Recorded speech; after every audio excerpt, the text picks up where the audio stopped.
For years, a cadre of lawless officers operated under the delusion that their badges rendered them invincible.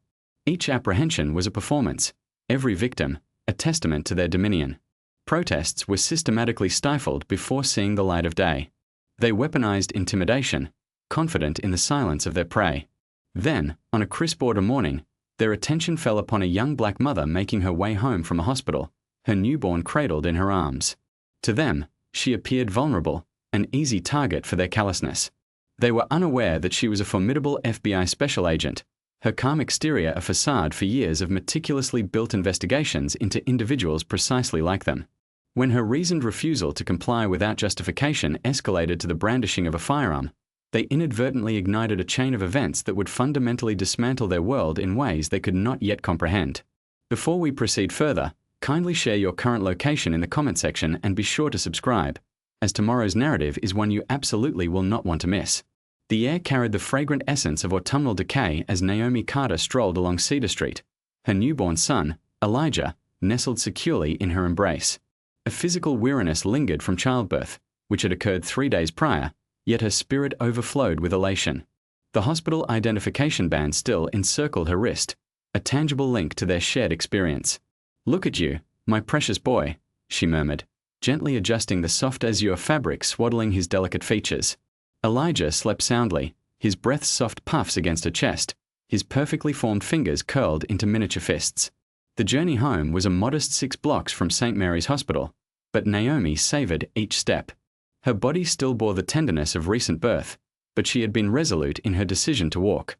After 3 days confined within the sterile environment of a hospital room, she craved the invigorating embrace of fresh air and sunlight. "We are almost home, little one," she whispered, pausing to lean against a weathered brick wall. The morning sun cast a gentle warmth upon her face as she gazed at Elijah's serene countenance. His skin was impossibly new, impossibly soft. The nursing staff had remarked on his uncharacteristic tranquility for a newborn. "You are my little miracle."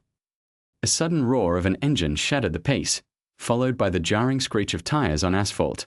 Naomi turned, startled by the abrupt cacophony. A police cruiser had mounted the curb, its front tires now resting on the sidewalk. 2 uniformed officers emerged with haste, their hands already gripping their sidearms. "Freeze!" the senior officer bellowed. His name tag identified him as Donnelly. A flush of indignation suffused his face, though Naomi could not fathom its cause. "You match the description of a shoplifter from the mini-mart." "There must be some misunderstanding," Naomi stated calmly, her heart pounding a frantic rhythm against her ribs. She drew Elijah closer, subtly shifting her stance to shield him. "I've just left the hospital with my newborn." "Silence," the junior officer, Taylor, interjected, his hand twitching ominously near his holstered weapon. "Place the bundle down and place your hands where we can see them." Naomi's throat tightened. "This is my baby. Please. He's only 3 days old." "Release the canines," Donnelly commanded into his radio. The rear door of the cruiser swung open. Time seemed to warp and stretch. Naomi saw the dogs, their jaws bared in savage anticipation, lunging forward. Distant screams pierced the air, a woman on a nearby porch, someone with a phone camera capturing the scene. But her sole focus remained on Elijah. Naomi turned her back to the charging animals, her body instinctively curling around her son. The initial impact, a searing bite to her lower back, tore through her jacket. She clenched her teeth against the excruciating pain, her arms locked protectively around Elijah. "Stop! She has a baby." A woman's voice, sharp and clear, cut through the escalating chaos. Through a haze of agony, Naomi spotted her, a black woman on the sidewalk, her phone held aloft. "You're going to kill that baby." Another bite tore into Naomi's arm. She dropped to her knees but refused to loosen her grip on Elijah. His terrified cries rent the air, mingling with the frenzied barking and the officer's shouts. "Oh my God, are you getting this?" A young man's voice trembled as he filmed. "They're letting the dogs attack a mother and her baby." Crimson bloomed, staining Naomi's arms and soaking into her sleeves. The dogs, spurred on by their handler's commands, continued their relentless assault. She could feel their hot breath, hear their guttural snarls mere inches from her head, yet she remained a living shield, dedicating every iota of her strength to protecting Elijah. "Please," she gasped between waves of searing pain. "My baby, please stop." Yet, the officers did not recall the animals. Donnelly's expression was one of pure contempt, while Taylor's gaze flickered with uncertainty but remained devoid of action. Amidst the fog of pain, Naomi felt a sudden warmth on her chest. Elijah had sustained a graze, a small laceration on his cheek from a canine's claw. The sight of his blood ignited a primal fury within her. "He's bleeding," she screamed, her voice raw with a potent cocktail of rage and terror. "You're hurting my baby." More phones materialized, their lenses trained on the unfolding horror. The woman who had initially cried out, Tasha Green as Naomi would later learn, had advanced closer, her voice rising above the din. "Somebody call 911. Real police, not these monsters." The college student wielding the phone, Eric Hall, trembled but continued to record. "I'm streaming this live," he announced with amplified volume. "Everyone's going to witness your actions." The dogs persisted in their attack. Naomi's vision blurred, but her focus remained fixed on Elijah's face. His cries began to wane, and a chilling terror gripped her heart. Was he receiving sufficient air within her constricting embrace? But to loosen her hold would be to expose him to the dogs. Blood dripped onto the sidewalk beneath her. Her legs gave way, and she crumpled to the ground, still curled protectively around her son. The rough concrete scraped her cheek, but the searing pain of the dog bites rendered it almost imperceptible.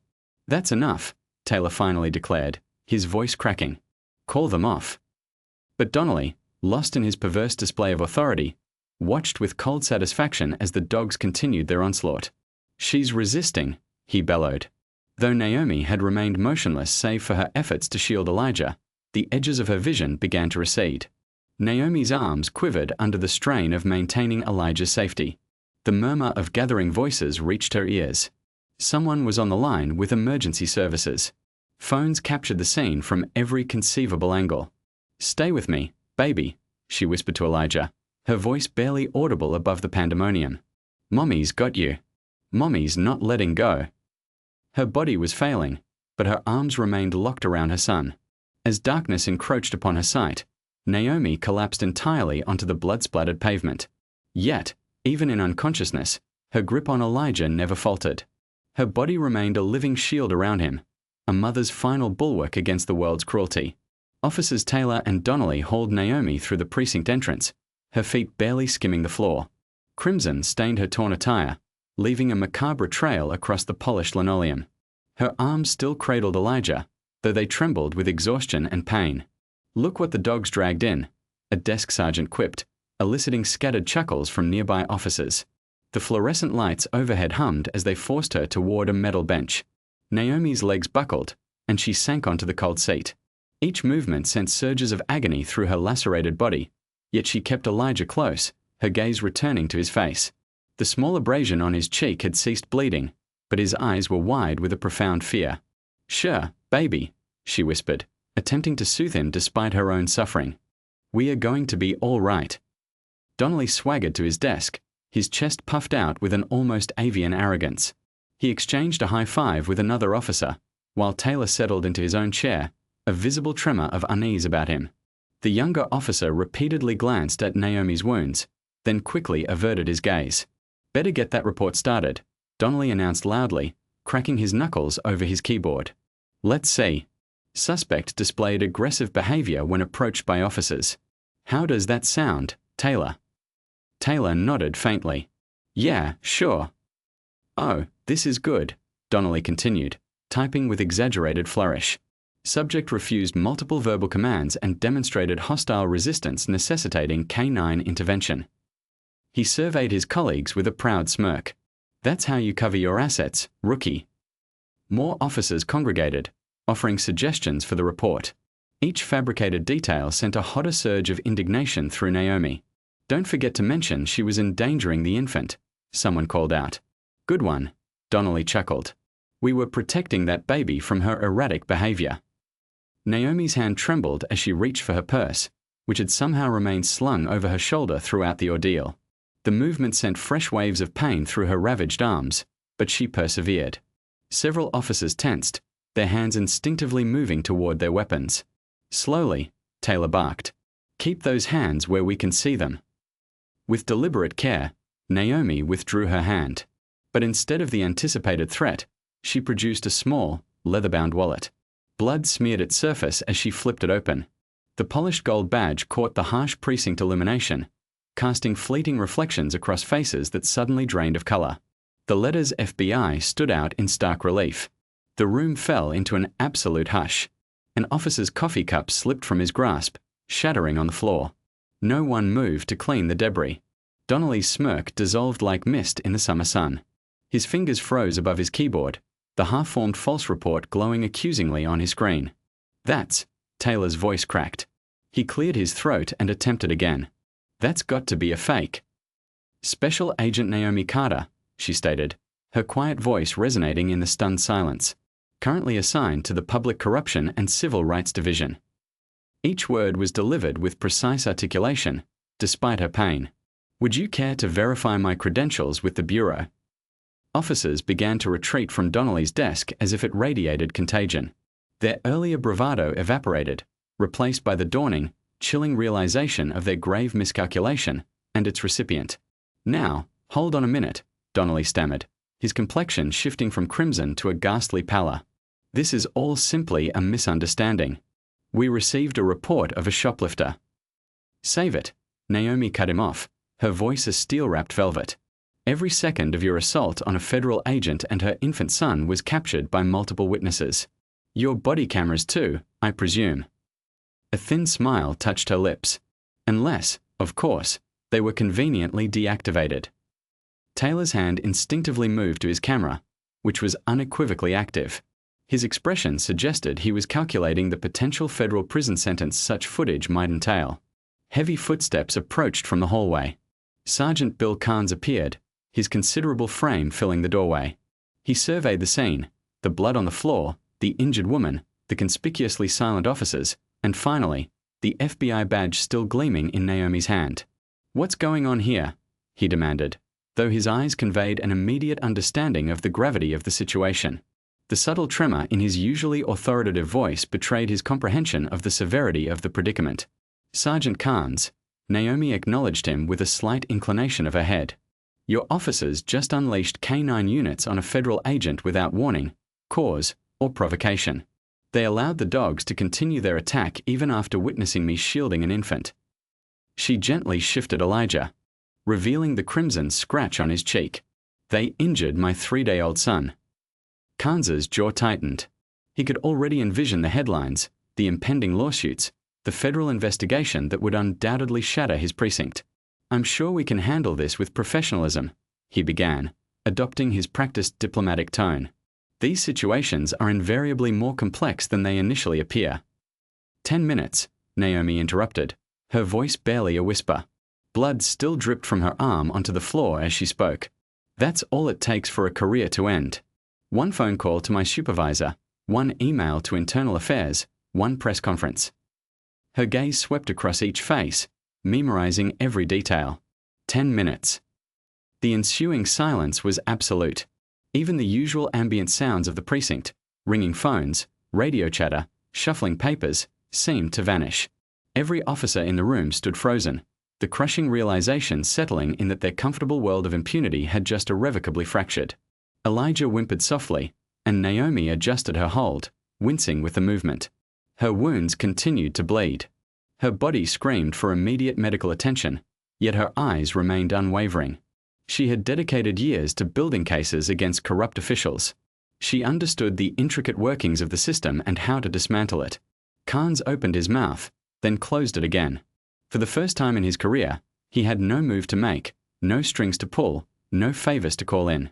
This was not some minor local complaint he could bury beneath a mountain of paperwork. This was federal, and it was personal. The sound of Naomi's blood dripping onto the floor echoed in the profound silence. 10 minutes. That was all it would require. The precinct's first aid room carried the distinct aroma of antiseptic and palpable fear. A paramedic meticulously cleaned the deep puncture wounds on Naomi's arms while she sat on an examination table, still clutching Elijah tightly despite the medic's gentle attempts to take him for a thorough examination. We really should check the baby thoroughly," the paramedic, Sarah, stated softly. Her kind eyes conveyed genuine concern, a stark contrast to the hostile stares of the officers outside. "I'll hold him while you do it," Naomi replied firmly. Her FBI training had instilled in her a deep-seated distrust, particularly in this environment and at this critical juncture. She shifted Elijah slightly to allow Sarah access to his cheek, revealing an angry red scratch marring his perfect skin. Sarah dabbed the wound with antiseptic and applied a diminutive butterfly bandage. "He's lucky it wasn't worse," she murmured, her hands employing a gentle touch, yet her voice resonated with controlled indignation. "Those dogs." "Yes," Naomi responded curtly. She recoiled from the thought of how perilously close it had been. What if she had been a fraction of a second slower in shielding Elijah? The door burst open, revealing Daniel Carter, his face ashen. "Naomi." "Oh, God." "Naomi." He crossed the room in 2 swift strides, carefully embracing his wife and son while navigating around her injuries. His eyes widened in horror at the sight of the deep bites being tended to and bandaged. "I'm okay," Naomi assured him, though a slight tremor ran through her voice. Maintaining her professional composure was proving more challenging with Daniel present. "We are both okay." Daniel's fingers, trembling, grazed the bandage on Elijah's cheek. "They said there was a police incident, but this..." His teacher's vocabulary failed him. "How could they?" "Sir, please step back while I finish these bandages," Sarah interjected professionally, though not unkindly. She continued cleaning and wrapping Naomi's wounds, meticulously documenting each injury with clinical precision. Through the slightly ajar door, muffled voices could be heard in the hallway. Sergeant Carnes was speaking in urgent, hushed tones to Officers Donnelly and Taylor. "Wasn't supposed to be there," Carnes whispered harshly. "The schedule showed." Naomi's head snapped up, her FBI instinct screaming in alarm. "The schedule? What schedule?" She met Daniel's gaze, and he offered a subtle nod. He had overheard it as well. The hushed conversation abruptly ceased as hurried footsteps approached. A woman in a sharp business suit strode into the room, her heels clicking with authoritative finality on the linoleum. "I'm Carla Mendez, civil rights attorney," she announced, her dark eyes rapidly assessing the scene with professional fury. "And this is absolutely unacceptable." Carla moved to Naomi's side, her presence somehow filling the confines of the small room. "I want all injury documentation sent to my office immediately," she instructed Sarah, who readily complied. "And I need to see the body camera footage right now." "The footage isn't available," Officer Taylor stated from the doorway, a distinct discomfort evident in his demeanor. "Excuse me." Carla's voice dripped with ice. "Technical malfunction," Taylor muttered. "Both cameras failed during the incident." "Both cameras." Carla's laugh was sharp and devoid of humor. "What an extraordinary coincidence. And I suppose the dashcam malfunctioned as well." Taylor's silence served as his affirmative response. "Fortunately," Carla continued with a dangerous sweetness, "I've already obtained copies of civilian videos from 3 different vantage points. Would you care to see them? The segment where your canine units attack an unarmed mother and her newborn is particularly clear." Taylor retreated swiftly, leaving the door ajar. Through it, they could observe Carnes in his office, engaged in a series of increasingly agitated phone calls. Sarah concluded bandaging the last of Naomi's wounds. "You'll need antibiotics," she stated firmly. "Dog bites carry a high risk of infection, and these should be properly stitched at a hospital." "I'll ensure she receives proper medical care," Carla assured her. "But first, we need to document everything." She produced her phone and began photographing Naomi's injuries. This won't be dismissed with a simple cover-up. Daniel paced the small room, his usual calm demeanor visibly fraying. "I don't understand," he said. "Even for them, this is extreme. To attack a woman clearly just leaving the hospital with a newborn." "That's precisely it," Naomi said slowly, pieces clicking into place in her mind. "Khan said I wasn't supposed to be there. He mentioned a schedule." She looked at Daniel, her expression hardening. "They knew when I was being discharged. They knew my route home. This wasn't random." "Are you suggesting?" Daniel's face paled further. "This was planned," Carla finished grimly. "But they didn't know who you were." "Or they did," Naomi countered. "And that was the point." She shifted Elijah to her other arm, wincing at the movement. "I've been investigating police corruption cases for the Bureau. Several of them connected to this precinct." Through the open door, they could see more officers arriving, huddled in intense conversation with Carnes. The atmosphere within the precinct had transformed from arrogant complacency to palpable anxiety. The conveniently malfunctioning body cameras, Carla observed, the targeting of a specific time and route, the immediate attempt to craft a false narrative. She shook her head. This reeks of an inside job. Daniel moved closer to Naomi and Elijah, his protective instincts on high alert. We need to get you both to a proper hospital, he insisted. Somewhere safe. First, we need to, Naomi began, but her words were cut short by a commotion outside. Several high-ranking officers had arrived, accompanied by what appeared to be a police union lawyer. They clustered around Kansas' office, their faces grim. They're circling the wagons, Carla observed. We should move quickly before evidence begins to disappear. Naomi watched the unfolding activity through the door, her investigator's mind cataloguing every detail, every whispered exchange, every nervous glance directed her way. The pieces were coalescing into a picture she found deeply unsettling. She turned to Daniel, her voice low but intense. This wasn't a mistake, she stated. They came for me. The only question is who gave the order. Late that night, the Carter residence was enveloped in a hushed tranquility, punctuated only by the gentle hum of the baby monitor. Daniel stood beside Elijah's crib, carefully adjusting the blanket around their sleeping son. The tiny bandage on the baby's cheek seemed to glow with an accusatory light in the nursery's dim illumination. In their bedroom, Naomi lay rigid on her back, unable to find sleep despite her profound exhaustion. Every time she closed her eyes, the visceral image of the dogs lunging toward Elijah replayed itself. Her bandaged arms throbbed with each heartbeat, a constant, painful reminder of the morning's harrowing ordeal. The painkillers prescribed by the hospital remained untouched on her nightstand. Her mind needed to be sharp and clear. Daniel entered their bedroom silently, his footsteps hushed on the hardwood floor. He's finally settled, he whispered, sitting on the edge of the bed. How are you holding up? I keep seeing it, Naomi admitted, her voice tight with emotion, over and over. The way they didn't even hesitate. Daniel. They just released the dogs on a woman carrying a newborn. Daniel reached for her hand in the darkness, exercising extreme care to avoid her injuries. The video is everywhere now. Eric, the student who filmed it. He posted it online an hour ago. It's already gone viral. Naomi snatched her phone from the nightstand, wincing at the movement. The video had already garnered over 1 million views. The comment section was erupting with widespread outrage. News outlets were beginning to cover the incident. A large group was assembling at the police station, Daniel mentioned, while looking at his own device. Demonstrators, holding signs proclaiming justice for Agent Carter and support black mothers, were present. He stopped to read. The police union has issued an official statement defending the officers' actions, claiming they were following standard protocol when dealing with a suspicious individual. Suspicious individual. Naomi echoed with a hint of sarcasm. A woman in hospital attire holding a newborn. She slowly sat up, attempting to alleviate her discomfort. They were fully aware of my identity. This was a deliberate statement. The baby monitor emitted the soft sounds of Elijah's breathing. Each faint noise caused Naomi's chest to tighten. How precarious had her situation been? Sleep offered no solace. As the first light of day appeared, Naomi carefully dressed for her workday, her movements deliberate and somewhat stiff. Daniel urged her to take additional time away from work, but she declined. If I don't return today, it will appear as though they have defeated me, she stated, planting a kiss on Elijah's forehead before departing. The Federal Bureau of Investigation's regional office was noticeably subdued when she arrived.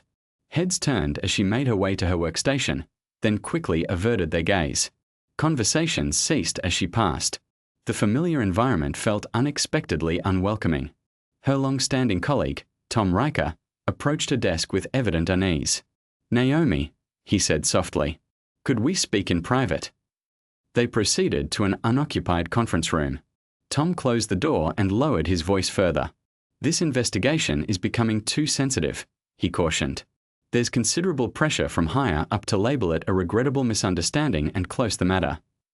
Misunderstanding? Naomi's tone was icy. They unleashed canines on my infant, Tom. I understand. I do. Tom ran a hand through his hair.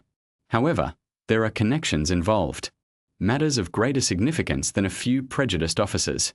There's anxiety regarding the potential outcomes of this inquiry. Within the Bureau itself. Naomi inquired pointedly. Tom's silence served as confirmation. He avoided her gaze. Who is obstructing it? Tom, she pressed. Provide names. I cannot, he replied. But exercise caution. Some of the section chiefs are displeased with the public attention, the demonstrations. They're characterizing it as volatile. Naomi studied her friend's expression. You possess specific knowledge. What are you withholding from me? Tom hesitated. Be mindful of what you document, what you include in official reports. Certain items have a tendency to vanish around here recently. He departed swiftly, leaving Naomi alone in the conference room. Through the glass partitions, she observed her colleagues diligently avoiding eye contact. Individuals with whom she had collaborated for years, shared vital cases, and trusted implicitly. Now they scattered like vermin exposed to light. Returning to her workstation, she commenced retrieving files pertaining to recent allegations of misconduct involving that particular precinct. Her arms ached as she typed, the dressing snagging on her keyboard. Each document she accessed appeared to have perplexing omissions, missing papers, and incomplete witness accounts. A shadow fell across her desk. Agent Carter, it was Deputy Director Phillips, his expression carefully impassive. We need to discuss your current status. Sir, I am compiling evidence of a coordinated effort. You are on administrative leave, he interrupted. Effective immediately.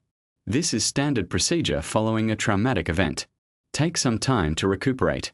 Allow the internal affairs investigation to conclude. Internal affairs. Naomi rose, disregarding the discomfort. Sir, this is clearly a criminal matter. That will be all, Agent Carter. Phillips turned away. Clear out your desk. Security will escort you from the premises. As she gathered her belongings under the scrutiny of two security personnel, Naomi noticed an envelope she hadn't seen before. It was plain white, unmarked, and sealed. She discreetly placed it in her bag without opening it. In her vehicle within the parking structure, she finally broke the seal. Inside was a single sheet of paper with typed text, "Abandon this, or your child will be next." The paper trembled in her grasp, not from fear, but from sheer fury. They had threatened her son once before. Now they were targeting him again. Through her windshield, she could see more demonstrators congregating outside the FBI building, their signs demanding accountability. News vehicles were lined up along the street. Her phone buzzed incessantly with messages from journalists seeking statements. The threatening note was crumpled in her fist. They assumed threatening Elijah would make her retreat. They failed to comprehend.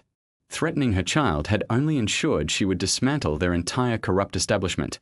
The following morning, Naomi sat opposite Carla Mendes in the attorney's disheveled office. Sunlight streamed through the Venetian blinds, casting striped patterns across the clutter of legal documents and coffee cups on Carla's desk. Naomi's hand shook slightly as she handed over the crumpled threat note. Carla's expression grew somber as she read it. This isn't typical police intimidation, she remarked, turning the paper over. The timing, the specific targeting. This reeks of someone in a position of significant influence. What do you mean? Naomi leaned forward, wincing from the strain on her bandages. Consider it, Carla advised, reaching for a legal pad. Local law enforcement doesn't have access to your hospital discharge schedule. They lack sufficient knowledge of FBI internal protocols to manipulate them. Someone higher up is orchestrating this. Naomi nodded slowly. The deputy director placed me on leave immediately. He called it standard procedure after trauma. Nothing about this is standard. Carla scoffed. They are isolating you, cutting off your access, she said, tapping her pen on the desk. What cases were you working on prior to the incident? Several ongoing investigations, Naomi replied. But there is one in particular, a task force examining police corruption, specifically unexplained financial gains among certain officers. Begin there, Carla suggested. I can request financial records for officers Donnelly and Taylor through legal channels. It will take time, but I already possess them, Naomi interjected, retrieving her phone. I downloaded everything I could access before they escorted me out. She accessed the files, spreading them across Carla's desk. Together, they examined bank statements, property deeds, and tax declarations. Officer Donnie's modest police salary could not account for his recent acquisition of a vacation property in Florida. Taylor had made several substantial cash deposits just below the reporting threshold. "Observe this," Naomi stated, indicating a series of transactions. Both officers received funds from shell corporations on identical dates. The companies were traced to offshore accounts. Carla let out a low whistle. "This is organized and professional, far beyond what patrol officers could arrange themselves." Naomi retrieved another document. "I cross-referenced the shell companies. They appear in other cases, all involving officers accused of excessive force or corruption. And all those cases were quietly dismissed by the same FBI section chief, Alan Whitford." "Whitford." Carla's eyebrows rose. "I've encountered that name. He has a reputation for managing sensitive investigations. He consistently finds grounds to dismiss charges." Naomi's fingers flew across a phone, accessing Whitford's case history. Over the past 5 years, he had closed 37 police corruption inquiries. In each instance, the evidence was inexplicably deemed inadmissible, or witnesses recanted their testimonies. "And now he's targeting you," Carla observed grimly. "Why? What were you on the verge of discovering?" Naomi laid out her task force notes. "We were investigating a pattern of protection rackets by police officers, demanding payments from local businesses, particularly in minority neighborhoods. But it extended further. Narcotics vanishing from evidence. Firearms being illicitly resold. The type of operation that requires someone at a high level to maintain it," Carla concluded. "Someone capable of burying investigations, shielding the involved officers. Someone like Whitford." Naomi's voice was stern. "The assault was not random. They were aware I was nearing a breakthrough. They intended to dissuade me from the investigation, to portray me as unstable." Carla re-examined the threat note. "This aligns with his methods. No direct confrontation, merely pressure and coercion until individuals capitulated." She looked up sharply. "How many other agents has he forced out in this manner?" Naomi was already searching personnel records. Over the past decade, 6 agents had resigned or transferred following disputes with Whitford. All were investigating police misconduct. All cited personal reasons for their departure. "And those are merely the ones we are aware of," Carla added. "How many others remained silent, heeded the implicit warning, or chose to look the other way?" The weight of the situation settled upon them both. This was not merely about a single assault or a single corrupt official. This was a systematic suppression of anyone attempting to reveal the truth. "We must proceed with caution," Carla warned. "Whitford has had years to establish his network. He will have judges in his pocket, allies in the media, politicians he can influence." "I am unconcerned," Naomi stated resolutely. "He targeted my child. That was his grave error. They will portray you as enraged and unstable," Carla cautioned. "The traumatized mother seeking retribution." "Let them attempt it." Naomi's voice was steady. "Each attack only makes them appear more culpable. Each threat confirms the nature of our adversaries." She stood, gathering the documents. Her injuries protested, but her posture was erect. "This is no longer solely about me," she told Carla. "This is about everyone they have silenced. Every agent compelled to resign. Every victim coerced into dropping charges. Every family denied justice because Whitford deemed their case too inconvenient." "What is our next step?" Carla inquired. "We follow the financial trail," Naomi replied. "Whitford has been shielding these officers for years. He must be deriving some benefit. We will locate his vulnerability. We will expose this entire operation." She gazed out Carla's window at the cityscape below, where demonstrators continued to march with signs demanding justice. "They believed threatening my son would make me falter," she said softly. "They do not understand. Mothers are at their most formidable when their children are imperiled." "And lawyers can be quite formidable as well," Carla added with a grim smile. "Especially when we suspect a cover-up." 1 week following the incident, the streets of the downtown core were alive with the largest demonstrations the city had witnessed in years. Eric Hall's video footage of the canine assault had disseminated rapidly across social media platforms, igniting widespread public indignation. Thousands convened outside City Hall. Their signs and banners swayed in the morning breeze. "Justice for Naomi. Protect Black mothers." No more police brutality. Naomi Carter moved slowly through the throng, her injuries still tender beneath her attire. Daniel remained close, his hand resting protectively at her back. The dressings on her arms were visible beneath her short-sleeved shirt. She made no attempt to conceal them. Let everyone witness what they inflicted upon her. Are you certain you're up to this? Daniel inquired gently. His eyes were etched with concern. I must be, Naomi responded. Her gait was noticeably impaired, yet she held her head high. These individuals are owed answers. The crowd parted as they recognized her, voices subsiding into hushed murmurs. Mobile phones emerged, recording her presence. Someone initiated a chant of her name, and others joined in. Naomi, Naomi. A tall clergyman approached them, his demeanor commanding respect from the gathered assembly. Agent Carter, he said warmly, extending his hand. I am Reverend Samuel Briggs. Thank you for attending. Naomi shook his hand. Thank you for coordinating this, Reverend. Please, call me Samuel. His eyes held kindness, yet conveyed deep sorrow. There are individuals I would like you to meet. He led them toward a group of women standing quietly near the steps. Their faces bore the marks of grief, their eyes haunted yet resolute. Samuel introduced them individually. This is Maria Thompson. Her son Marcus was tragically killed during a traffic stop 3 years ago. Patricia Wilson, her daughter Shanice, passed away while in police custody. And this is Beverly Jackson, whose grandson Tyler was shot in his own backyard. Each woman embraced Naomi warmly. Their shared suffering forged an immediate connection. Beverly gently touched the bandage on Naomi's arm. We saw what they did to you and your child, she said, her voice thick with emotion. But you endured. You are fighting back. That offers us hope. Maria nodded. They attempted to suppress our narratives. The police, the courts, they all protected one another. But they cannot bury yours because you are with the FBI, Patricia added.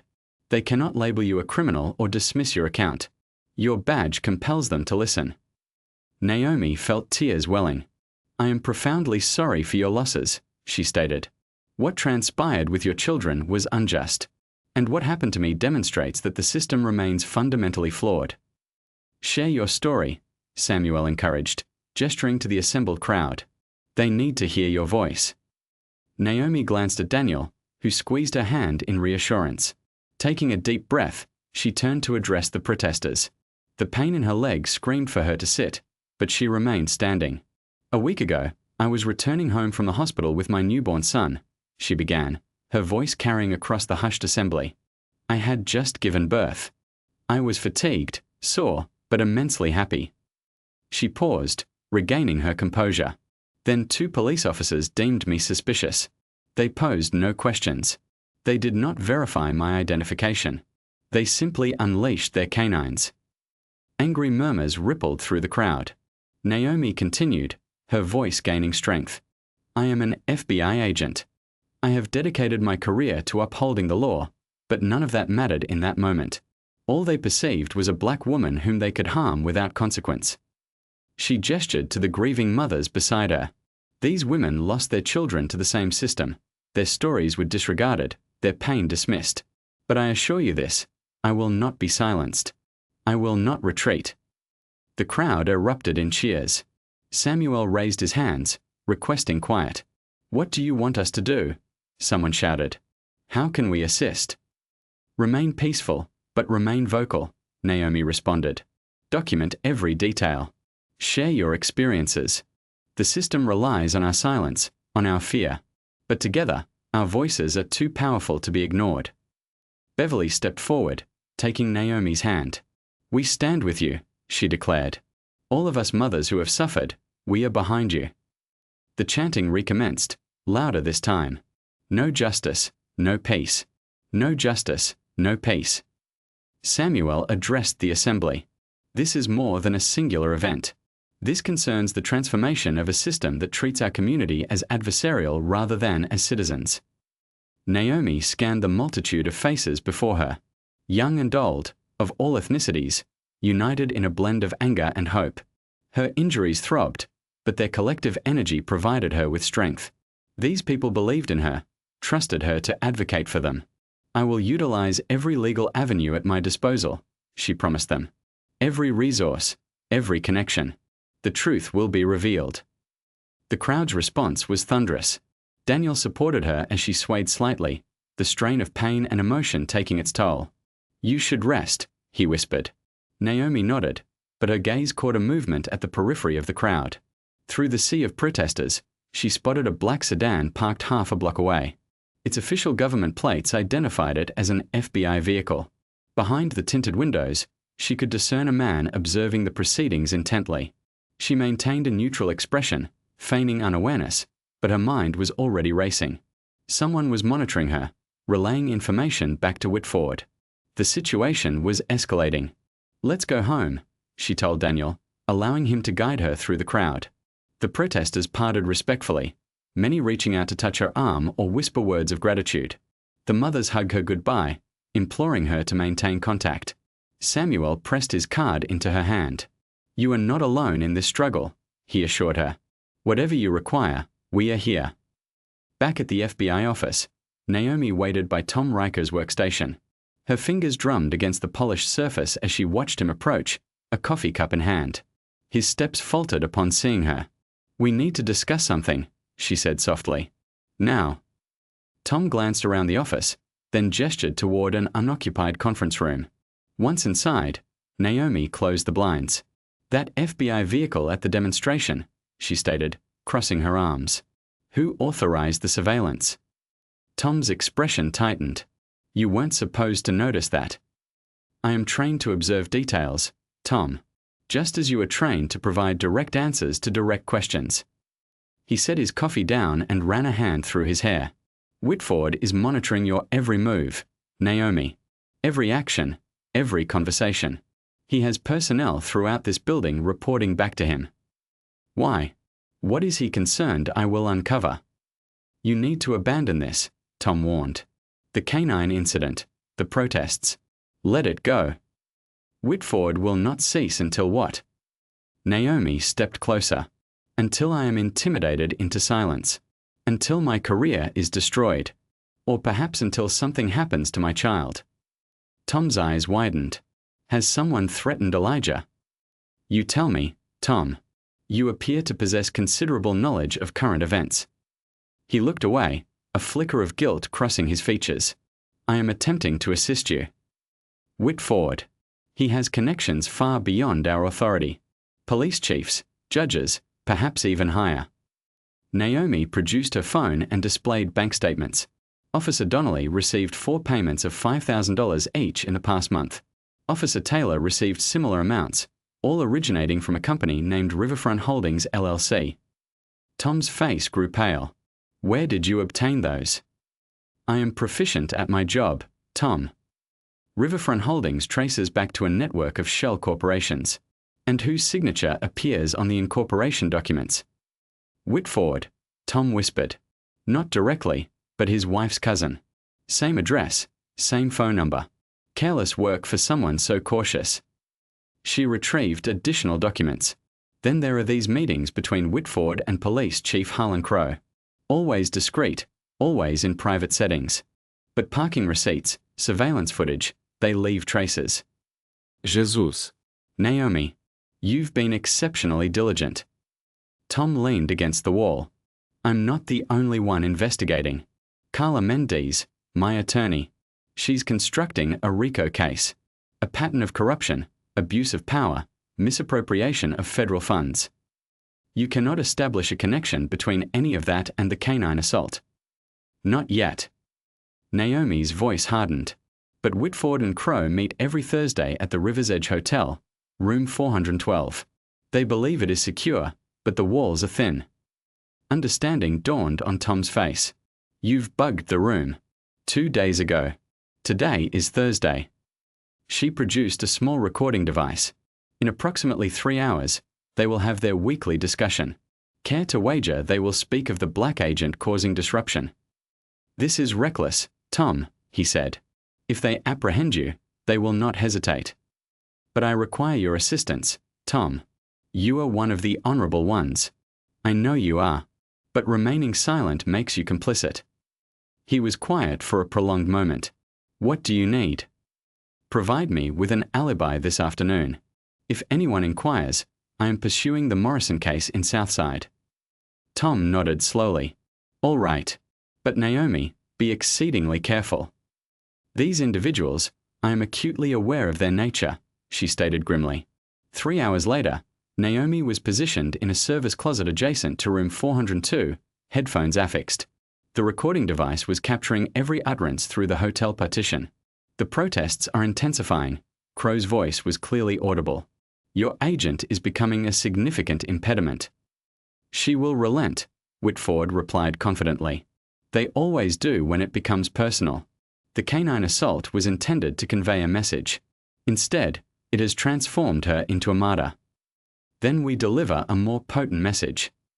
Whitford's tone was nonchalant, as if discussing trivial matters. Neutralize the black agent. Re-establish order. That is our function. The communities are rallying around her. That clergyman, those mothers, let them demonstrate. Let them voice their dissent. Ultimately, the system safeguards its own. You and I are well aware of that. Their shared laughter incited Naomi's fury. She verified the recording quality. It was exceptionally clear. Speaking of protection, Crow inquired, has the customary payment been processed? Naturally. Riverfront Holdings processed it precisely on schedule.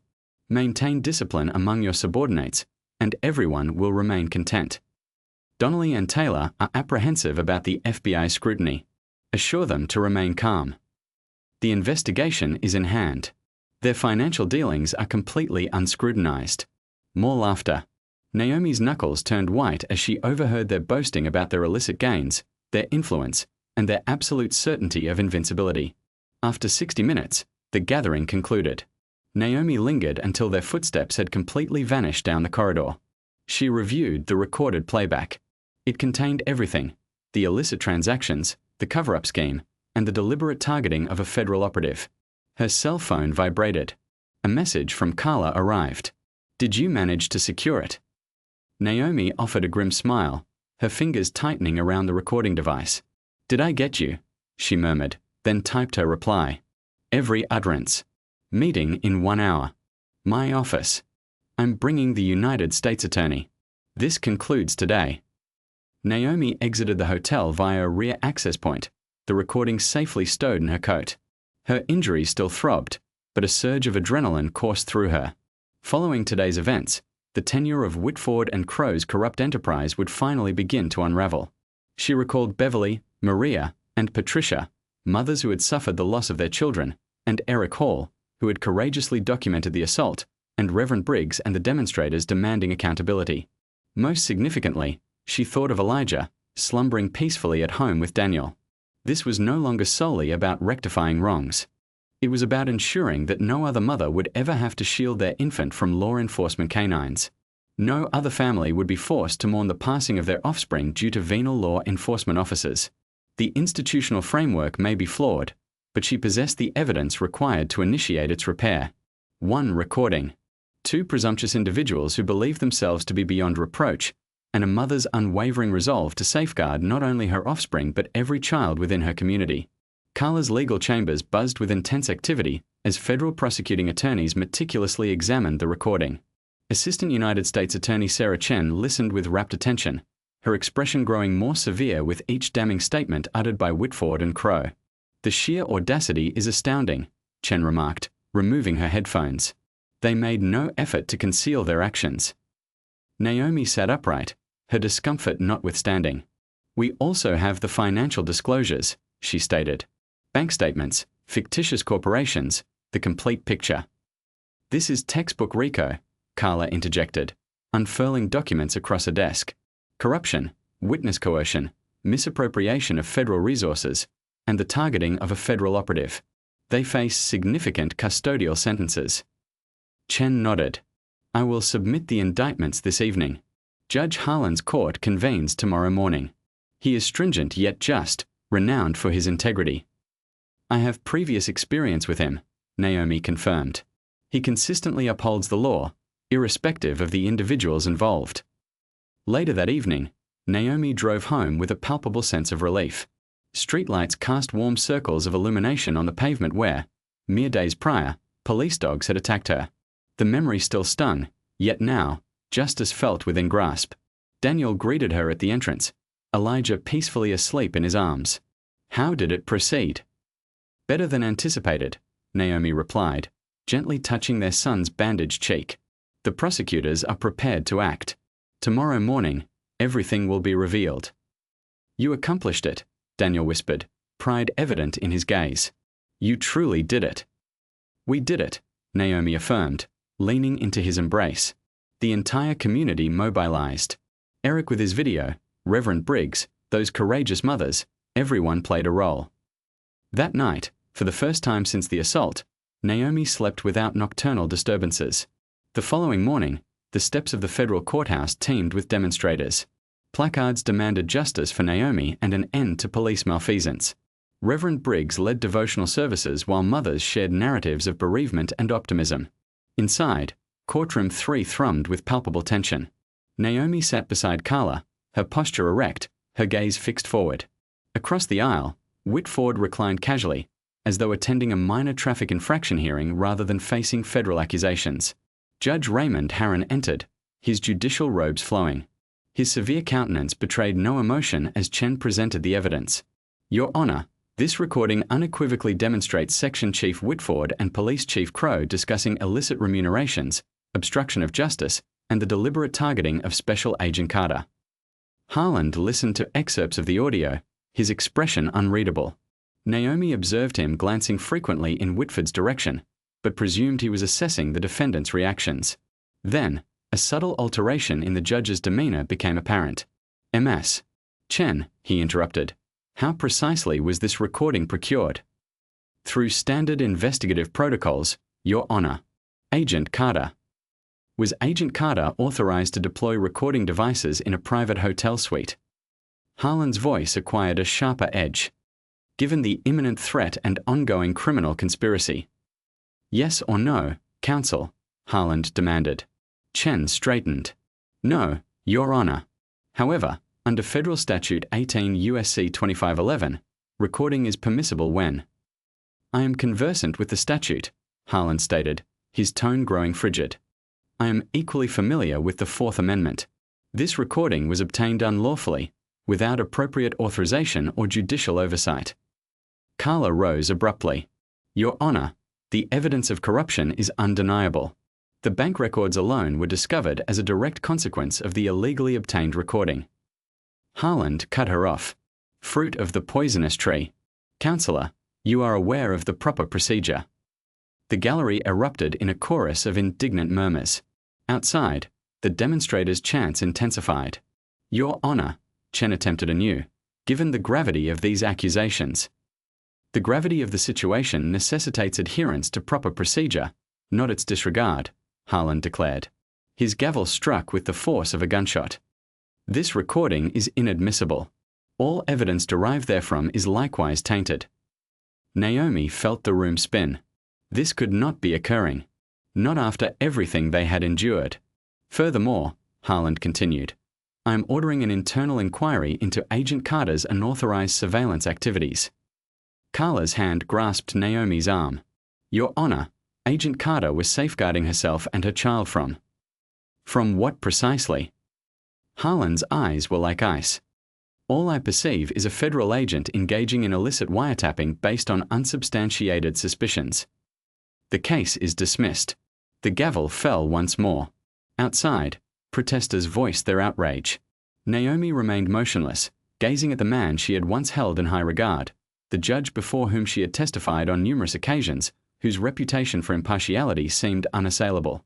Now, he would not even meet her gaze. A movement drew her attention. Whitford rose slowly, adjusting his expensive suit. A subtle, knowing smirk played on his lips as he glanced at Harlan, then at Naomi. In that instant, she understood. The corruption ran deeper than she had ever imagined. Harlan was not merely adhering to the law. He was an integral part of their illicit network. Every case he had dismissed, every piece of evidence he had suppressed. How long had he been shielding them? The protesters' chants echoed through the courthouse walls. No justice, no peace. But there would be no justice today. Not in this tribunal, not under this judge. Naomi met Whitford's smug gaze, her hands clenched so tightly they threatened to leave marks. All her evidence, all her tireless efforts, had been nullified by a few pronouncements from a corrupt magistrate. The system she had trusted, the legal framework she had pledged to uphold. It was all tainted. Harlan swept from the courtroom, his robes billowing. Whitford's smirk broadened as he gathered his briefcase, triumph evident in every casual gesture. Naomi could only stare, the weight of betrayal pressing down upon her like a physical burden. The judge she had relied upon had just exposed his true nature, and the cost of this revelation might well be her entire case. Naomi's key scraped in the lock shortly after 9. The residence exuded warmth, filled with the comforting aroma of Daniel's cooking, his method of expressing affection when words proved insufficient. She dropped her satchel near the door, her movements heavy with disappointment. "In here," Daniel called from the kitchen. "I prepared your mother's lasagna recipe." Naomi found him by the stove, his sleeves rolled up. Elijah sat contentedly in his high chair. His son's laughter, usually a solace for any distress, served only to underscore her profound need for protection. "You didn't have to cook," she said, kissing Daniel's cheek. "It's been a demanding day for you as well."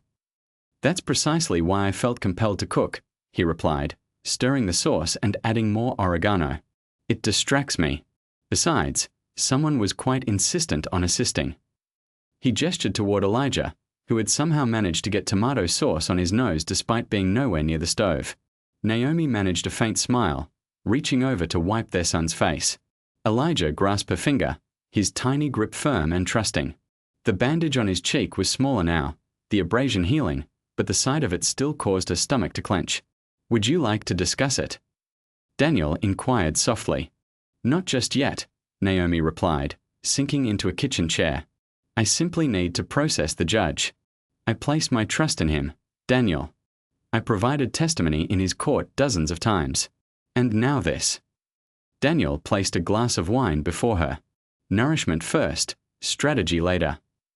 They ate slowly, endeavoring to maintain an illusion of normalcy. Daniel spoke of his students' history projects, of the community garden he was planning for the school. Elijah babbled and played with his food, his occasional giggles piercing the somber atmosphere. "Observe him," Daniel said gently. "He has no awareness that the world is imperfect." "I wish to preserve that," Naomi whispered. "But after today, I'm uncertain if I can shield him from all of this." "Hey," Daniel reached across the table, squeezing her hand. "You are not navigating this alone. We protect him collectively." Following dinner, they settled into their customary evening routine. Daniel bathed Elijah while Naomi tied it up. The mundane tasks helped to quiet her agitated thoughts. She could hear splashing and Daniel's playful voice. "No, Buddy." The rubber duck remains in the tub. By 10 o'clock, Elijah was asleep in his crib, his small chest rising and falling peacefully. Naomi stood watching him, committing every detail of his face to memory. Daniel encircled her waist with his arms, resting his chin on her shoulder. "Come to bed," he murmured. "You require rest." The sudden crash from downstairs shattered the tranquility. Naomi's FBI training immediately took precedence. "Get Elijah," she hissed, already in motion. She retrieved her backup firearm from the bedroom safe as heavy footsteps thundered up the stairs. Daniel scooped up their son, who began to cry at the abrupt movement. Naomi positioned herself in the hallway, firearm raised. "Federal agent, halt where you are." Two figures materialized at the top of the stairs. The first lunged at her, brandishing something metallic, perhaps a pipe or a crowbar. Naomi discharged a warning shot into the ceiling, but the assailant persisted. She dropped and swept his legs, sending him colliding with the wall. The second attacker attempted to maneuver around her. Daniel shouted from Elijah's room, "Stay back." Naomi drove her elbow into the first man's solar plexus, then spun to confront the second. He was larger, clad in dark clothing and a ski mask. He swung at her head. She ducked, slamming her shoulder into his abdomen. They crashed into the hallway table, sending photographs shattering. The first assailant was regaining his footing. Naomi kicked his knee, hearing a distinct crack. He screamed. The second man broke free and fled, not toward the stairs, but in the direction of Elijah's room. "No." Naomi's scream was primal.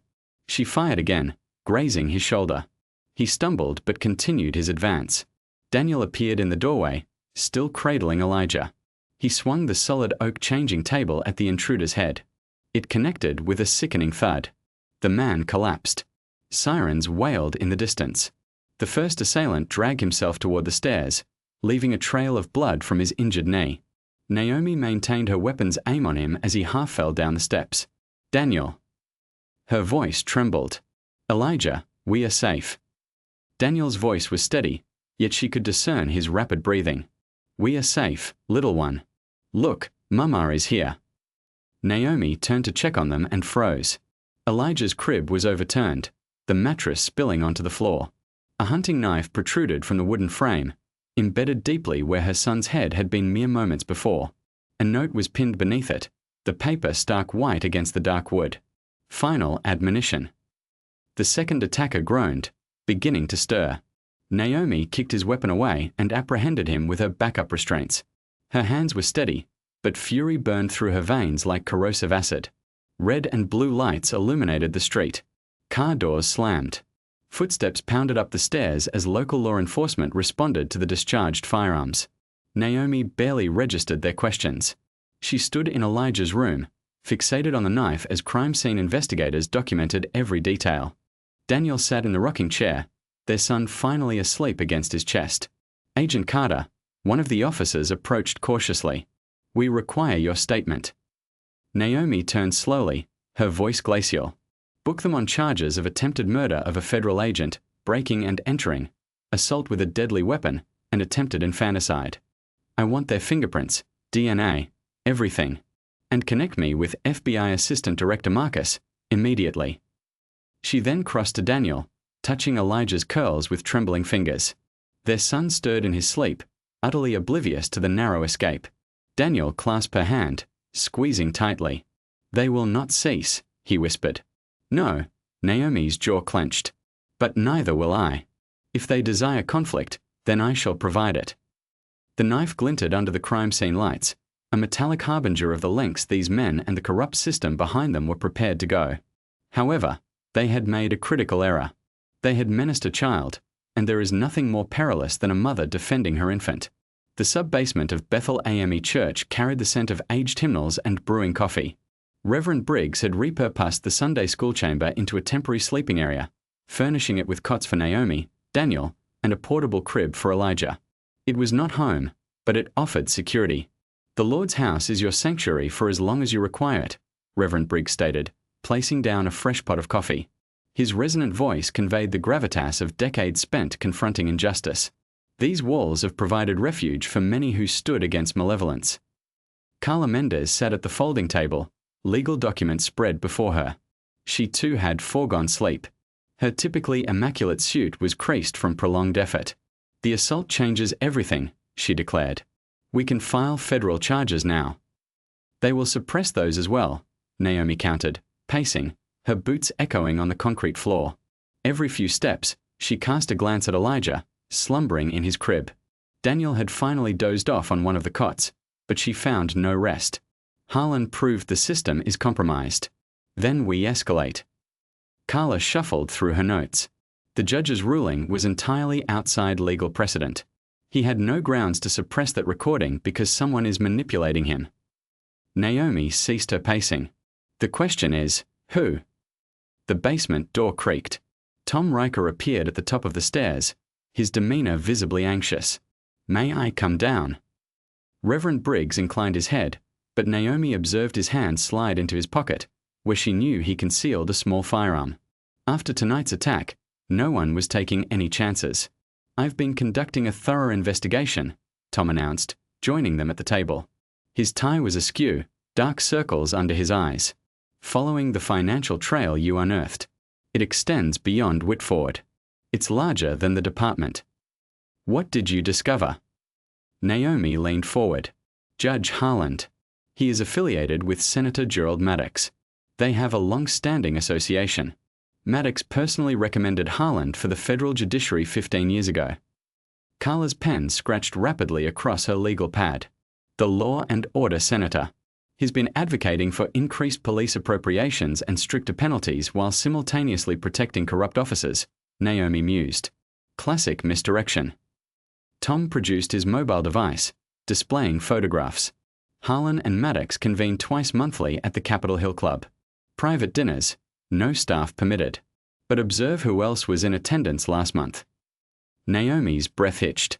The grainy surveillance image depicted Whitford entering the club through its rear access. That's not all. Tom swiped to another image. Financial records. Maddox presides over the Senate committee responsible for overseeing federal law enforcement budgets. Every department that is engaged in a cover-up of corruption. Their funding is channeled through his office. Reverend Briggs leaned back, his expression grim. A perfect vantage point to dictate who investigates what. The shell corporation that compensated Donnelly and Taylor, Naomi stated slowly. Can you trace it back to Maddox? Through 6 layers of corporate entities. But yes, Tom handed her a document. His wife's cousin owns the holding company that controls it.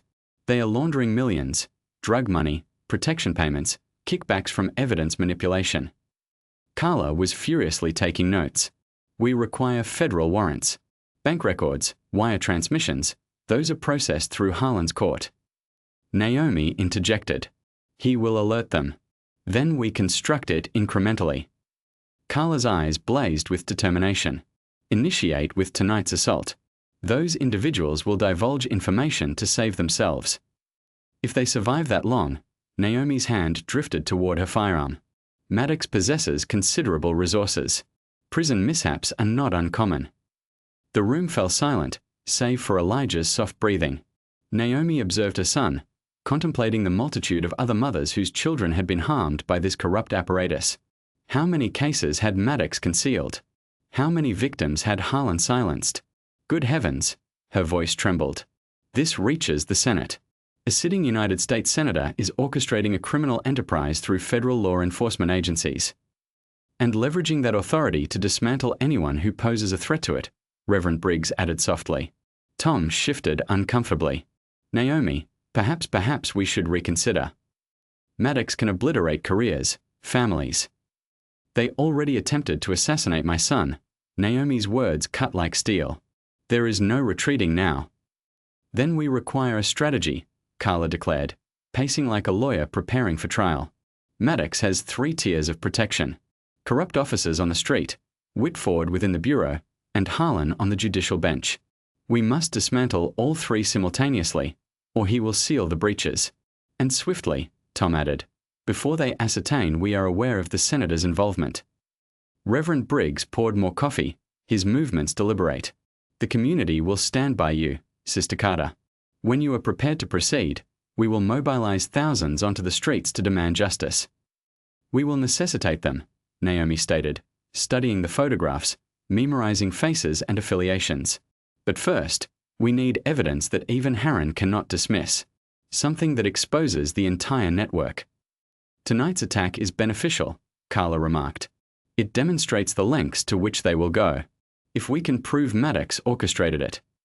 He is too astute for that, Naomi shook her head. We need something more substantial. Something that interconnects everything. The illicit substances, the cover-ups, the bribes. Daniel stirred on his cot, blinking awake. He surveyed the scattered documents, the intense expressions. What did I miss?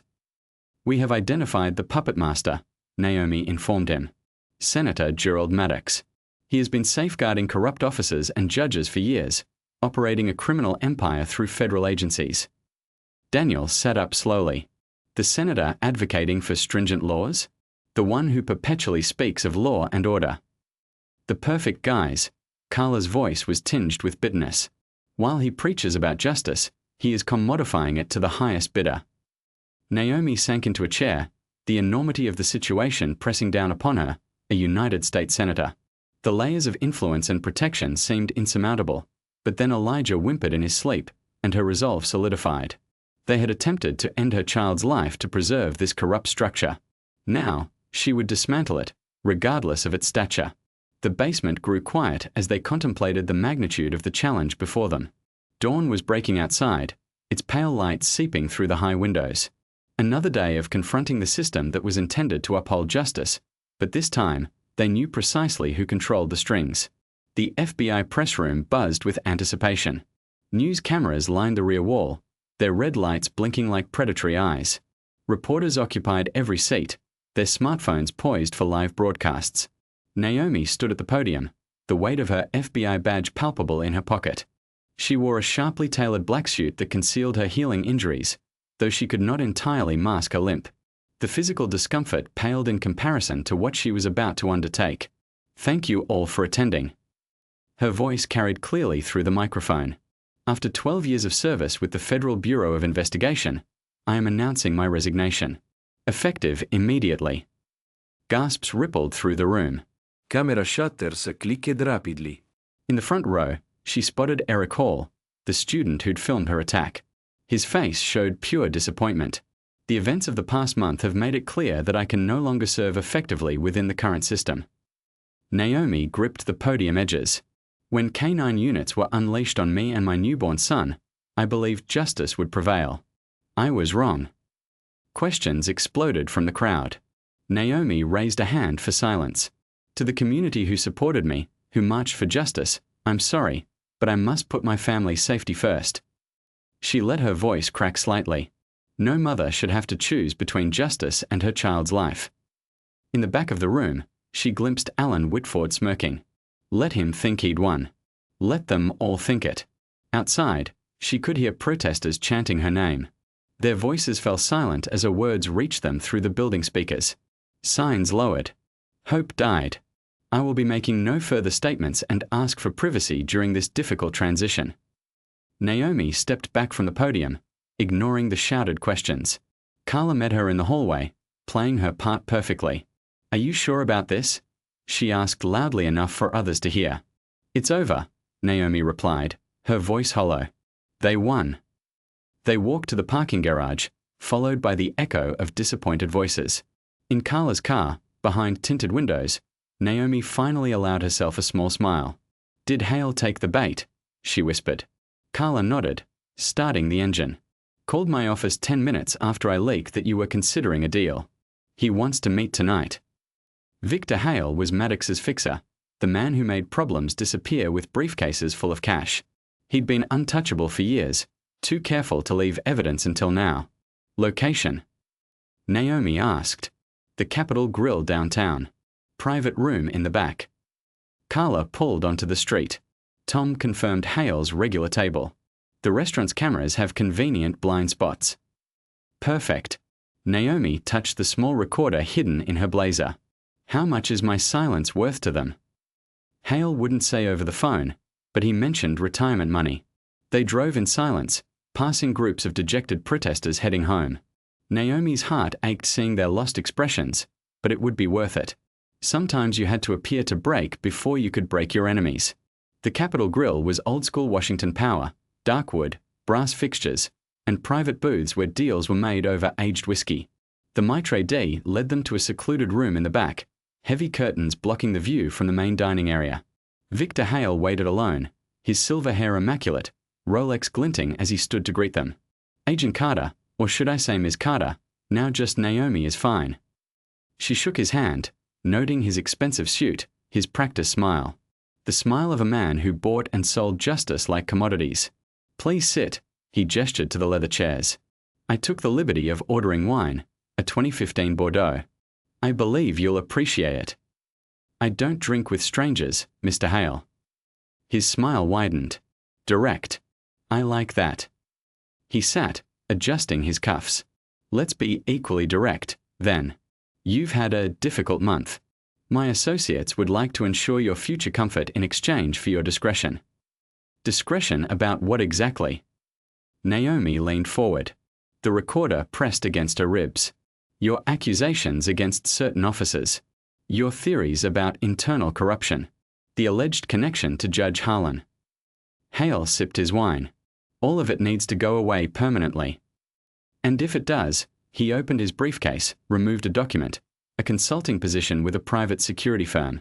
"Very generous salary, full benefits, plus a signing bonus to help with any medical expenses you've incurred."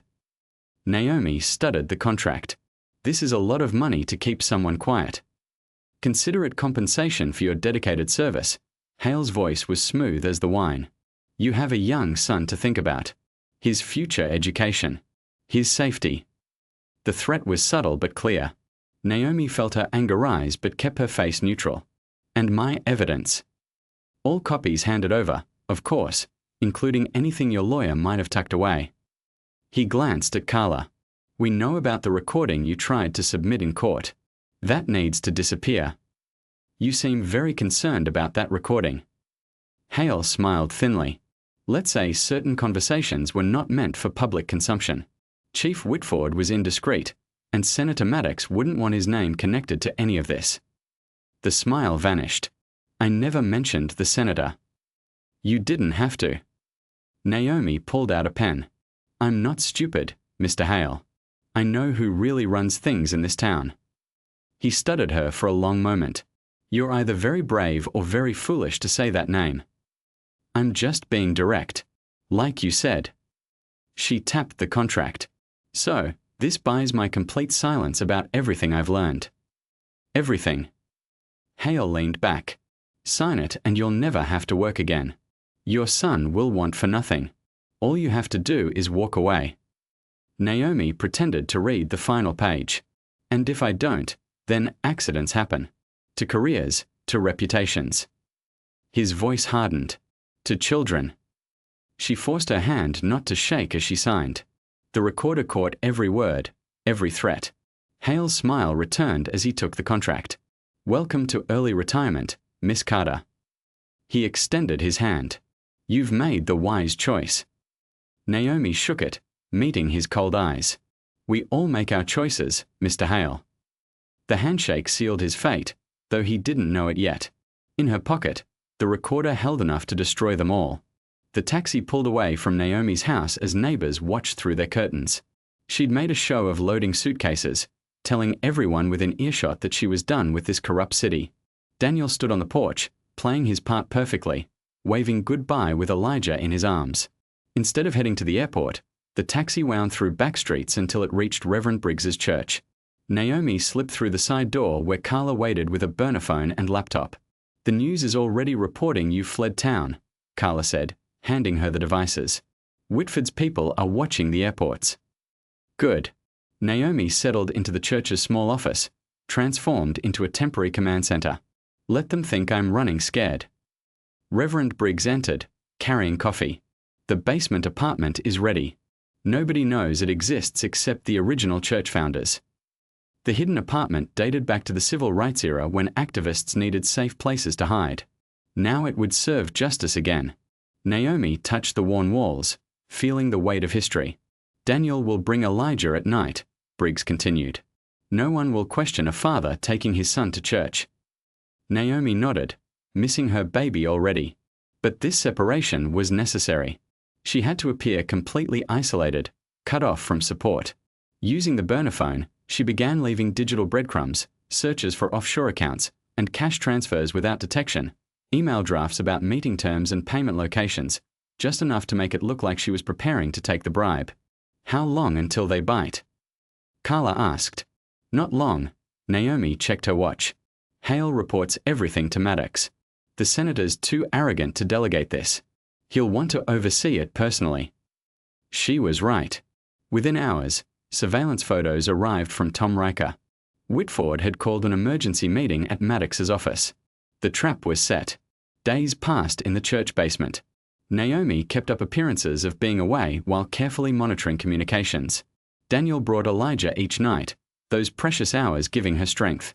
On the fourth night, the burner phone rang. Hale's voice was smooth as ever. The terms have been approved at the highest level, he said.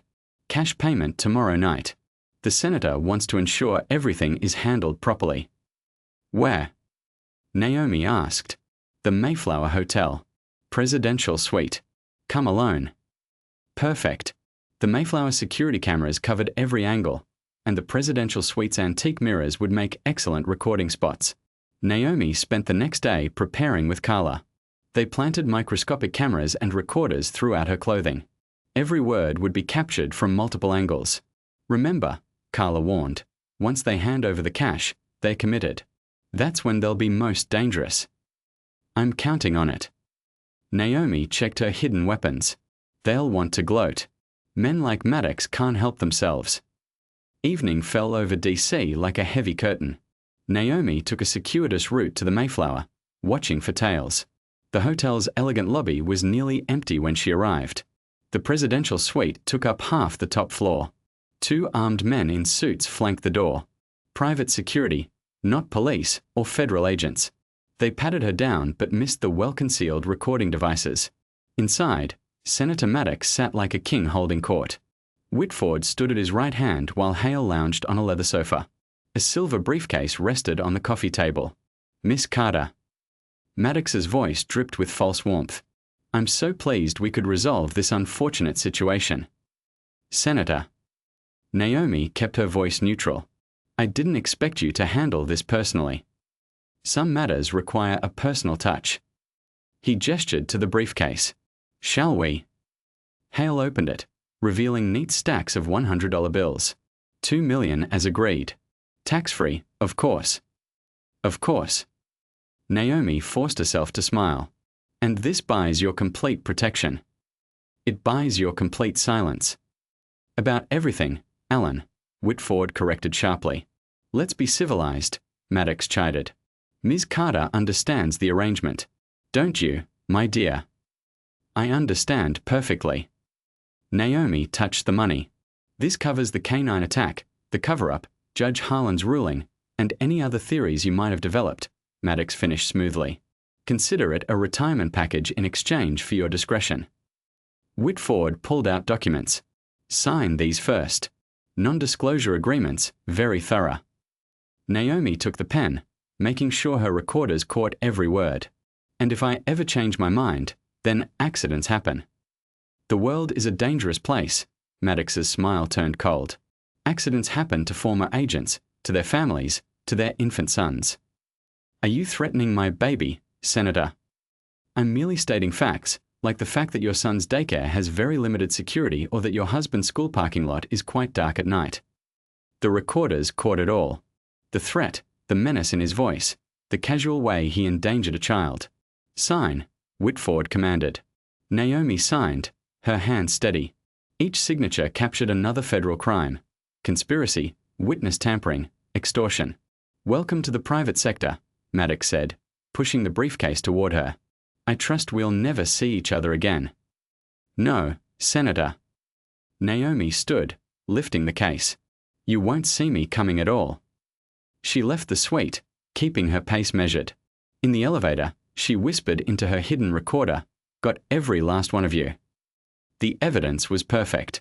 Multiple recordings of Maddox himself threatening violence.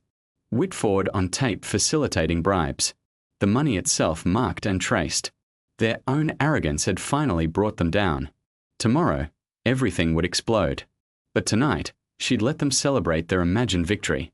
Let them drink expensive whiskey and congratulate themselves on silencing another voice.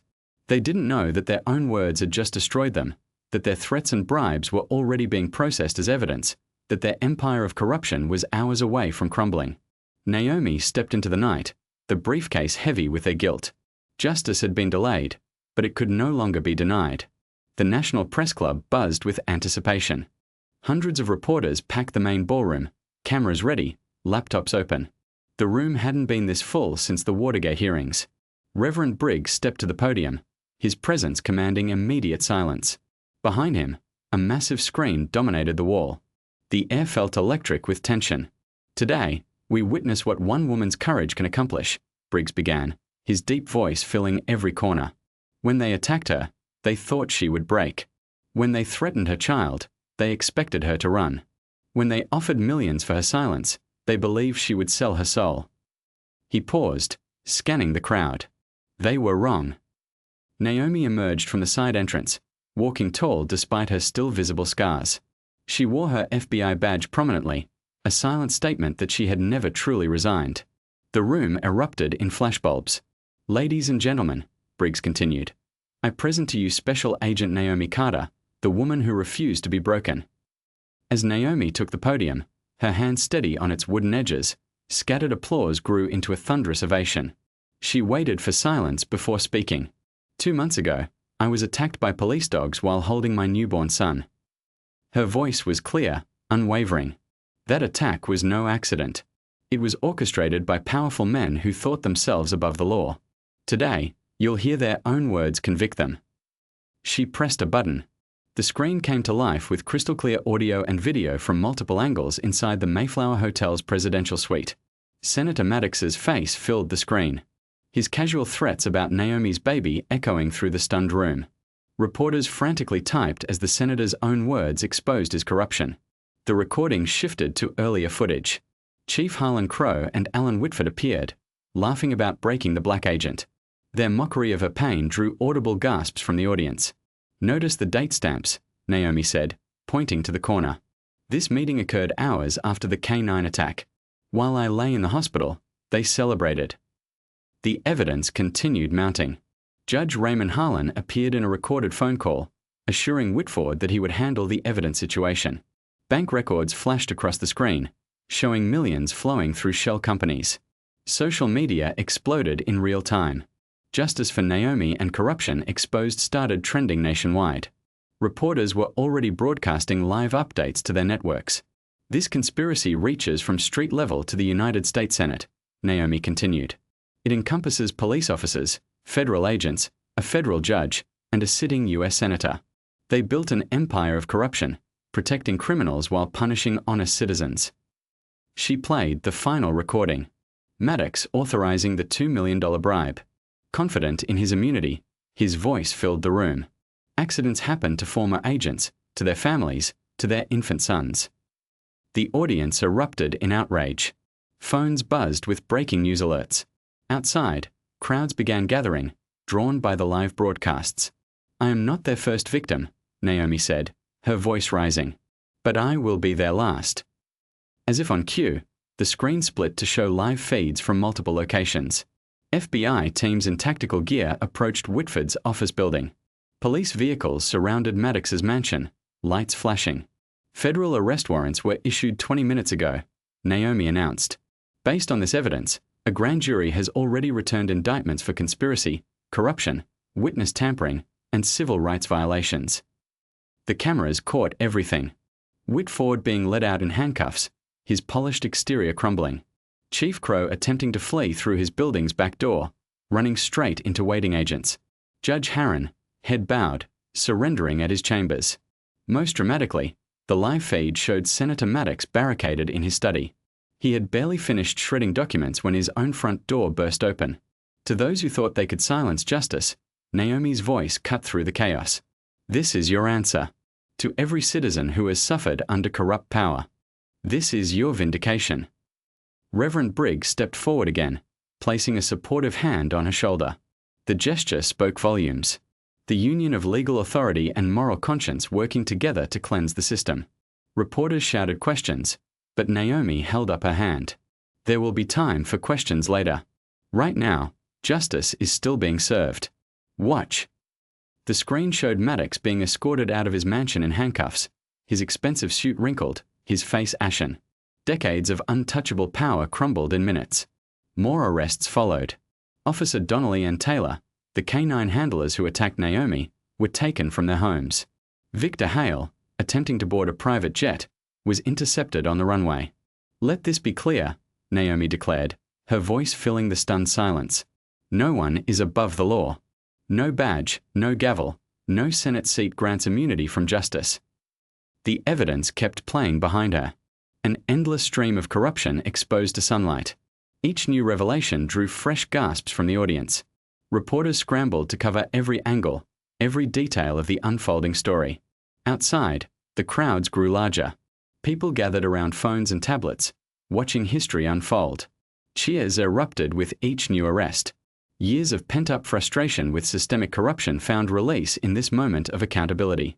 Protesters who had supported Naomi from the beginning celebrated in the streets. Their signs changed from demands for justice to celebrations of its arrival. The city pulsed with a new energy. The power of truth triumphing over corruption. In the press club, Naomi stood unwavering at the podium, watching the arrests continue in real time. Her quiet strength spoke louder than words. She had transformed from victim to victor, from target to triumphant.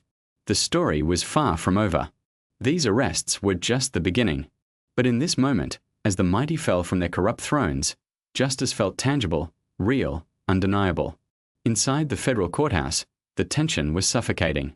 Every seat was filled with observers packed shoulder to shoulder along the walls. The historic trial had captured the nation's attention for weeks. Naomi Carter approached the witness stand, her steps measured and confident. She wore a navy blue suit, her FBI badge gleaming at her hip. As she raised her right hand to be sworn in, her eyes swept across the defendant's table where her former tormentors sat in prison orange.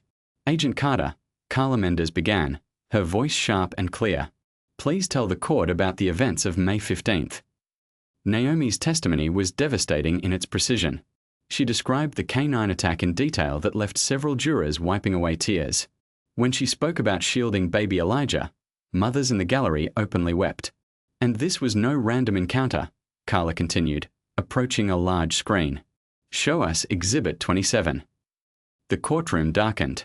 Security footage played, showing Donnelly and Taylor receiving instructions from Chief Crow hours before the attack. Their casual laughter as they planned the assault made several jurors visibly flinch. They knew exactly who I was, Naomi stated, her voice steady. They knew I was investigating corruption in their department. They wanted to send a message. Whitford shifted uncomfortably as more evidence mounted. Email chains showed his systematic protection of corrupt officers. Bank records revealed millions in bribes flowing through elaborate networks. Each new piece of evidence tightened the noose. As Carla presented the audio recording of Whitford chuckling over the assault on the federal agent, the stoic composure he had maintained throughout the proceedings finally crumbled. He stared down at his hands, unable to confront the palpable disgust emanating from the jury. Carla then inquired, "And what transpired when you attempted to expose this widespread corruption?"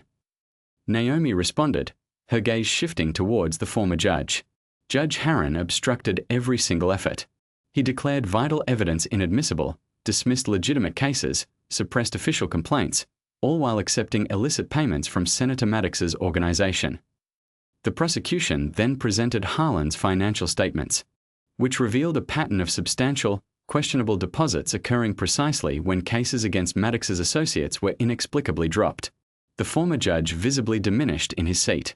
Chief Crow's testimony followed, his usual swagger completely extinguished. Under Carla's unyielding interrogation, he confessed to years of operating protection rackets, manipulating evidence, and brutally retaliating against anyone who dared to speak out. Carla pressed further, and who sanctioned these unlawful activities? Crow's voice broke as he admitted, Senator Maddox. Every operation originated with him. Donnie and Taylor attempted to absolve themselves by claiming they were merely following directives, but their own body camera footage unequivocally contradicted their claims. The jury watched in utter dismay as the two officers deliberately targeted Naomi, disregarding her attempts to identify herself and unleashing their attack dogs. "Observe your son," Carla commanded, directing attention to photographic evidence of Elijah's severe injuries. "Witness the harm you inflicted upon an innocent child." Taylor dissolved into uncontrollable sobs. Donnelly remained rigidly facing forward, his expression a stark portrait of defeat. The prosecution's decisive move came with the playback of Senator Maddox's own recorded conversations. He casually discussed bribes, issued chilling threats against Naomi's family, and detailed his decades-long manipulation of the judicial system, all exposed for the astonished courtroom to witness. "This," Carla declared, her voice resonating with carefully contained outrage, "is the true face of corruption when it believes itself beyond consequence, when it presumes to attack a federal agent, threaten an infant, and escape accountability." The pronouncements of guilt arrived with the force of thunder. Whitford was the first, found culpable on every charge. The former FBI section chief stood in stunned silence as the judge sentenced him to 25 years in prison, his badge ceremonially bisected. Chief Crow collapsed upon hearing his verdict: 20 years for corruption, conspiracy, and civil rights violations. As his badge and commendations were removed, he wept openly, not out of remorse, but from the stark realization of his downfall. Donnelly and Taylor each received 15-year sentences. Their fellow officers watched impassively as they were led away in shackles, serving as a grim warning to others who might contemplate abusing their authority. Judge Harlan, who had already resigned in disgrace, was sentenced to 18 years. His judicial robes were exchanged for prison attire, his gavel replaced by handcuffs. However, it was Senator Maddox's indictment that truly sent shockwaves through the establishment. Live broadcasts captured the reading of the charges: racketeering, conspiracy, witness tampering, and civil rights violations. Decades of entrenched corruption had finally caught up with him. His political dynasty crumbled in real time. Allies swiftly distanced themselves, donors demanded their contributions back, and his own party leadership called for his immediate resignation. Throughout this dramatic unraveling, Naomi sat composed in the gallery, a silent observer of justice in motion. Each guilty verdict felt like another burden lifted from her weary shoulders. As the final sentence was delivered, the courtroom erupted in sustained applause. Decades of systemic malfeasance had been brought to light and decisively punished. The seemingly untouchable had been brought down. Outside, thousands had gathered, awaiting the verdicts. The courthouse steps teemed with a sea of supporters holding aloft signs proclaiming justice for Naomi, and no badge above the law. Carla emerged first, raising her fist in a gesture of triumph, met by a resounding roar from the crowd. Then, Naomi appeared in the doorway, tenderly cradling Elijah in her arms. His face was now clear, bearing no trace of the trauma from that dreadful day.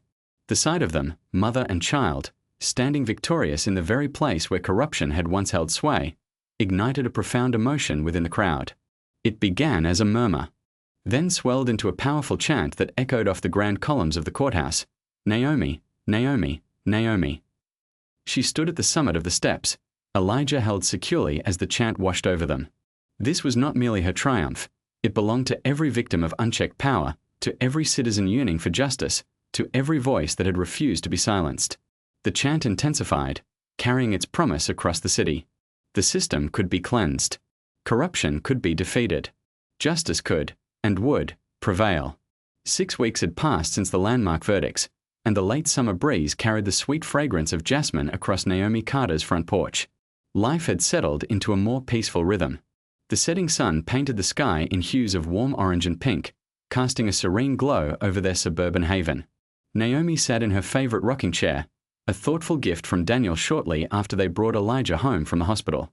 The gentle, rhythmic motion soothed both mother and child as Elijah cooed contentedly in her arms, his tiny fingers curled around her thumb. His face showed no remnant of that terrible day.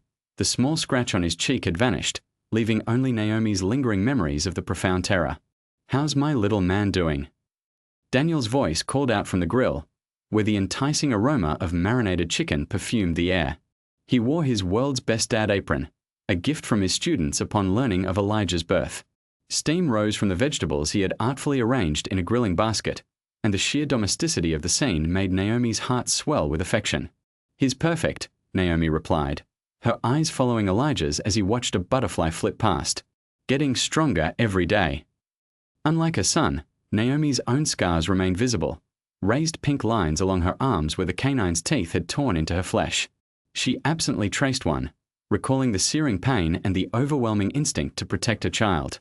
Yet, these marks no longer evoked anger or fear. They had transformed into badges of survival, tangible proof of a mother's enduring love. The porch swing creaked as Daniel settled beside them, wiping his hands on a kitchen towel. "Dinner's almost ready," he announced, leaning in to affectionately kiss Elijah's forehead. "And you've got that look on your face. What are you thinking about?" Naomi smiled, reaching into her pocket with her free hand. "I received a call from the bureau director today." She produced an official letter, its FBI seal gleaming under the fading light. "They want me to lead a new anti-corruption task force, with complete autonomy, a handpicked team, and a direct reporting line to the director." Daniel's face immediately illuminated with pride. "They'd be utter fools not to put you in charge after everything you uncovered. When do you start?" "In 2 weeks," Naomi confirmed, adjusting Elijah as he shifted for greater comfort. "They're giving me time to establish everything, choose my team.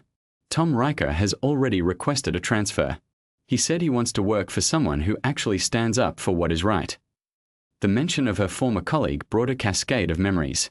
Tom had taken an immense professional risk by warning her about Whitford's surveillance, prioritizing his conscience over his career security.